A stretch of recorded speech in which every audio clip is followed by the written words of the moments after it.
Press वार्ता में Bharatiya Janata party पर लगाया आरोप गुंडागर्दी और देवास विकास में देवास के पिछड़ने के पीछे भाजपा को बताया जिम्मेदार और भी कई बातें। देखिए प्रदीप चौधरी की जुबानी। काले झंडे दिखाने को लेकर ये लगातार चुनाव को दूषित करने का एक षड्यंत्र विपक्ष द्वारा किया गया और इस चुनाव को विवादित करने का षड्यंत्र किया गया और इसमें एक षड्यंत्र पूर्वक इस चुनाव को खराब करने की एक चेष्टा की गई और काले झंडे दिखाना अपनी जगह, लेकिन एक हमले के हिसाब के जो आप लोगों ने वीडियो देखे कि किस तरीके से वो काले झंडे लेकर हमारे ऊपर टूट पड़े और साथ में पता नहीं उनके पास हथियार थे नहीं थे।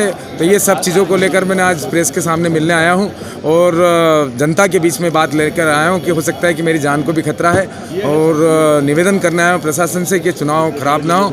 और निवेदन करता हूँ विपक्ष में जो हमारी उम्मीदवार है उनसे भी निवेदन करता हूँ कि देवास की जो गरिमा है और देवास की जो प्रतिष्ठा है वो खराब ना हो। उनकी जो गुंडा टोली है जिनके जो जुआ चलाते हैं, जो सट्टा चलाते हैं, जो ड्रग्स बेचते हैं, जो अनैतिक गतिविधियों में जो अनैतिक गतिविधियां और व्यापार करते हैं, वो उन टोली को अभी बस में रखें, वो इस देवास का माहौल ख़राब ना करे। ये इस हेतु में यहाँ प्रेस से मिलने आया हूँ। क्या मानते हैं इस तरीके के व्यवहार से मतदान प्रतिशत कम होगा?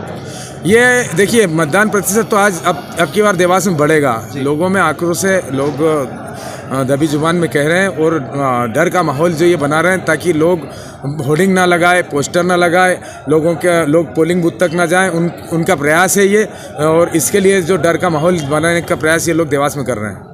भैया कहाँ शिकायत कर रखी है आप? अभी चुनाव आयोग को भी किए, कलेक्टर को भी किए और पुलिस प्रशासन को भी किए। शिकायत के बाद आपको किस तरह के सुरक्षा गार्ड? अभी एक गार्ड मुझे दिया गया है प्रशासन की तरफ से और अभी देखता हूँ, तो एक गार्ड में काम नहीं होगा तो फिर गार्ड उनको बढ़ाने के लिए बोला। एक दिन एक पार्टी हुई थी जिसको लेकर भी आपने कहा कि आपने प्रकरण में दर्ज कराया है, पूरा क्या मामला? ये देखिए कि एक किसी की छवि बिगाड़ने के लिए ये खेल था। आप सब पत्रकार साथी यहाँ थे, कौन से पेपर वाला है वो, कौन सा पेपर वाला जरा सामने लाओ, उसके पास क्या सबूत है, कहाँ उसने मुझे पार्टी देते देख लिया या कहाँ मैंने पार्टी दी। अरे मैं एक धार्मिक आदमी हूँ, मैं अपना माँ नवरात्र में माँ की पूजा में सेवा में लगा हुआ हूँ और ऐसे समय में आप मेरी छवि खराब करने का दुस्साहस कर रहे हो, लेकिन आम जनता उसको खारिज करेगी। और मैं आपके माध्यम से कहना चाहता हूँ ये सिर्फ और सिर्फ मेरी छवि खराब करने का काम था, वैसे दुष्प्रचार करने का काम इन लोगों ने इनके द्वारा किया गया। खबर थी मतलब भ्रामक खबर। क्या मानते हैं आप? आपको जान को खतरा है चुनाव में? बिल्कुल है, मेरी जान चली जाए देवास के लिए मुझे कतई परवाह नहीं।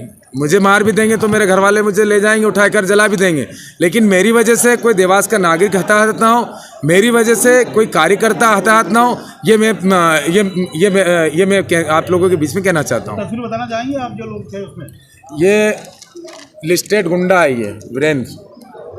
ये वीरेंद्र लिस्टेड गुंडा है। इसका जो अभियुक्त था राधोगर हत्याकांड में किसान की जब मौत हुई उसमें भी अभियुक्त था, ये है। और ये राजू करके एक ये है और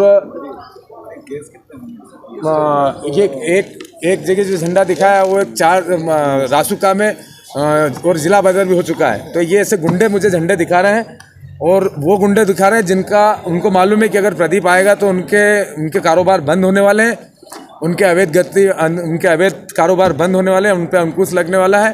तो वो निश्चित तौर पर वो कुछ भी कर सकते हैं। ये बात मैं आप लोगों के माध्यम से जनता के बीच में भेजना चाहता हूँ। धन्यवाद। आप जवाब दो कि 7,000 रुपये महीने पे आज हमारे एक लड़कों को इंडस्ट्री एरिया में काम करना पड़ रहा है। 7,000 रुपये कितनी महंगी होती है, महंगाई कितनी है? आपने इनके लिए क्यों मध्य प्रदेश की विधानसभा में आवाज नहीं उठाई? क्यों सरकार का ध्यान आकर्षित आप नहीं करवा रहे हो? आप जवाब दो, आपका कर्तव्य है जवाब देने का। आप जवाब दो कि मेट्रो से आपने देवास को वंचित क्यों रखा?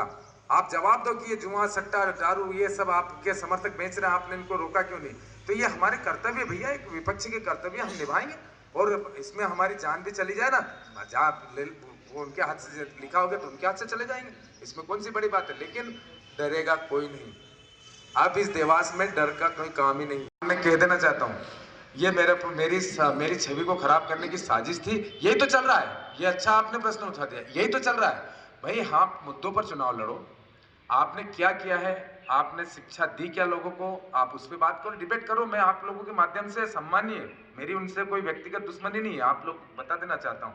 लेकिन मैं इस शहर का एक नागरिक हूँ और आप इस पद पर बैठे हैं तो मेरा हक और अधिकार है कि मैं आपसे सवाल करूं और आप उसका जवाब आपको देना पड़ेगा।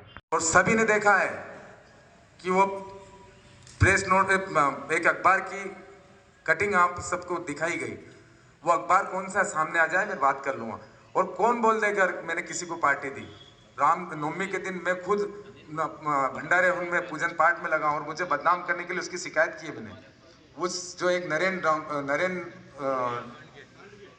नरेन डांगले करके कुछ एक लड़का है, उसने उसके फेसबुक आईडी से वो सब डाला कि प्रदीप चौधरी एक तरफ सिद्धिविनायक भक्त मंडल का आदमी है और एक तरफ से भगवान सिद्धिविनायक की बात। और जो पहली घटना जहां हुई वहां पर उन लोगों के मुंह मुझे दिखे नहीं, इसके लिए मैं उसका नाम नहीं लेना चाहता हूं, लेकिन मैंने स्थान बताया कि वहां पर अनलीगल तरीके से दारू बिकती है, उस स्थान पर मेरे साथ वो घटना घटी है।